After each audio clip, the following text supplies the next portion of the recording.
వేదిక మీద ఉన్న పెద్దలందరికీ తెలంగాణ ఉద్యమ అభివందనాలు తెలుపుతూ ఇక్కడికి విచ్చేసినటువంటి ఉద్యమ నాయకులకు కూడా తెలంగాణ ఉద్యమ అభివందనాలు, అదేవిధంగా జర్నలిస్టు మిత్రులకి. ఏదైతే ఎస్సీ వర్గీకరణ అనేది ఒక ప్రజాస్వామ్య డిమాండ్, న్యాయమైన డిమాండ్. ఒక చిన్న ఉదాహరణ, ఎందుకంటే సార్ చెప్పారు ఇందాక, ఇప్పుడు ఒక తల్లిదండ్రులు ఒక చెట్టు పెడతారు, ఆ చెట్టుకు పండ్లు కాస్తాయి.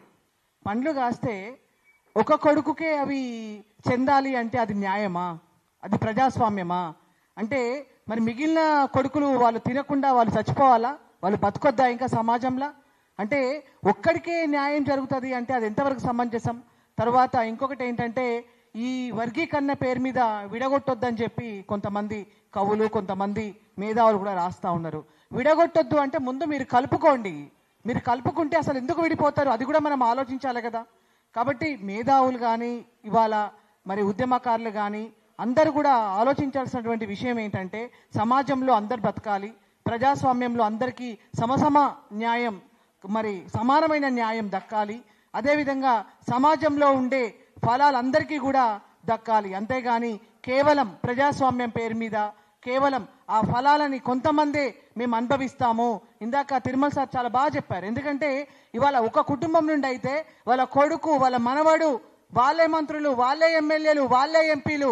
ఇదేం ప్రజాస్వామ్యం? మీ ఒక్క కుటుంబమే అధికారం అనుభవించుకుంటూ వేదికల మీద మీరు పెద్ద పెద్ద భాషణలు, ప్రజాస్వామ్యం అనే భాషణలు ఇస్తున్నారంటే నిజంగా అది ప్రజలు ఆలోచిస్తారు. ఎందుకంటే ఇవాళ ఇంటికొక టీవీ కాదు, మనిషికొక టీవీ అయిపోయింది ఫోన్ రూపంలో. కాబట్టి ఏది సమాజం ఏంటి, ఈ సమాజంలో ఏ రకమైనటువంటి సమన్యాయం జరుగుతూ ఉంది, సామాజిక న్యాయం జరుగుతూ ఉందని చెప్పి ఇవాళ ప్రజలు గమనిస్తూ ఉన్నారు. అయితే ఇందులో ఒక విషయం ఏంటంటే, మన మందకృష్ణన్న, నేను తెలంగాణ ఉద్యమం అప్పటి నుండి కూడా చూస్తున్నాను. మందకృష్ణన్న నిజంగా సమాజంలో ఏ వర్గానికి, ఏ మతమైనా, ఏ కులమైనా, ఎవ్వరికి అన్యాయంగా కేసులు మోపబడ్డా, అన్యాయం జరిగిన కులాలకు, మతాలకు మరి నిలబడేటువంటి ఈ తెలంగాణ మొత్తంలో నాకు మందకృష్ణన్న ఒక్కరు కనబడతా ఉంటారు. నేను తెలంగాణ ఉద్యమం నుండి కూడా నేను చూస్తూ ఉన్నా. కాబట్టి సమాజంలో అందరికీ సమన్యాయం దక్కాలంటే ఏదైతే ఎస్సీ వర్గీకరణ ఖచ్చితంగా ఈ రాష్ట్ర ప్రభుత్వం రేవంత్ రెడ్డి గారు అసెంబ్లీలో చేస్తామని చెప్పి ఒప్పుకున్నారు. దాన్ని ఇందాక సార్ చెప్పినట్టుగా ఇప్పుడు వస్తున్నటువంటి స్థానిక ఎన్నికల్లో ఖచ్చితంగా దాన్ని అమలు చేయాలి. అదేవిధంగా ఒక తెలంగాణలోనే కాదు, ఇవాళ ఖచ్చితంగా సుప్రీంకోర్టు జడ్జిమెంట్ కొరకు కూడా విశ్వేశ్వరరావు సార్ చెప్పారు. కాబట్టి అన్ని రాష్ట్రాల్లో దీన్ని ఇంప్లిమెంట్ చేయాలి.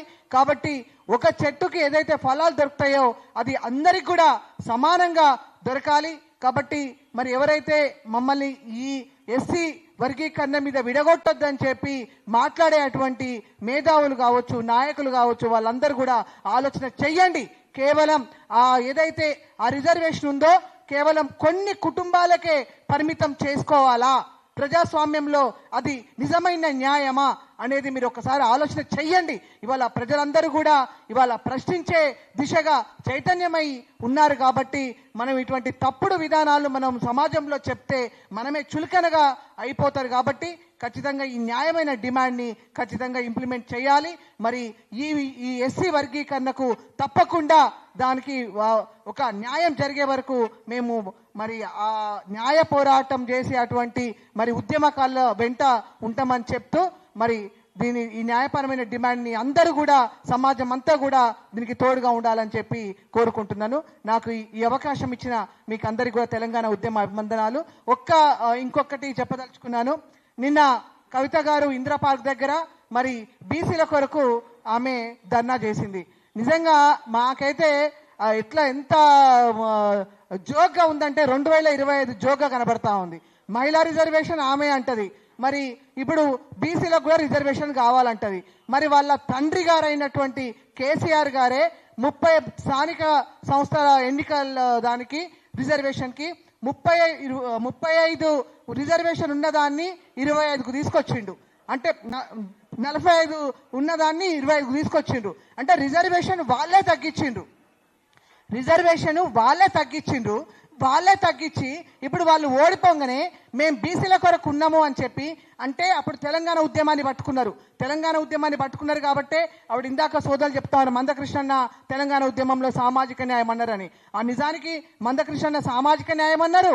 అదేవిధంగా తెలంగాణ ఉద్యమంలో విమలక్కను 2 నెలల జైల్లో పెడితే అక్కడ మేమందరం ఇందిరా పార్క్ దగ్గర దీక్ష చేస్తున్న సమయంలో మందకృష్ణన్న వచ్చి విమలక్కను కనుక విడిచిపెట్టకపోతే మీ జైలు గోడలు బద్దలు కొట్టి బయటికి పట్టుకొస్తామని చెప్పి ఆ రోజు తెలంగాణ ఉద్యమ సమయంలో మందకృష్ణన్న ఇందిరా పార్క్ దగ్గరికి వచ్చి స్టేట్మెంట్ ఇచ్చిన వారం రోజులకి 2 నెలలు విమలక్కను జైల్లో పెట్టిన తర్వాత ఆ స్టేట్మెంట్ వచ్చిన తర్వాత మేమందరం దీక్ష చేసిన తర్వాత విమలక్కను మరి విడుదల చేయడం జరిగింది.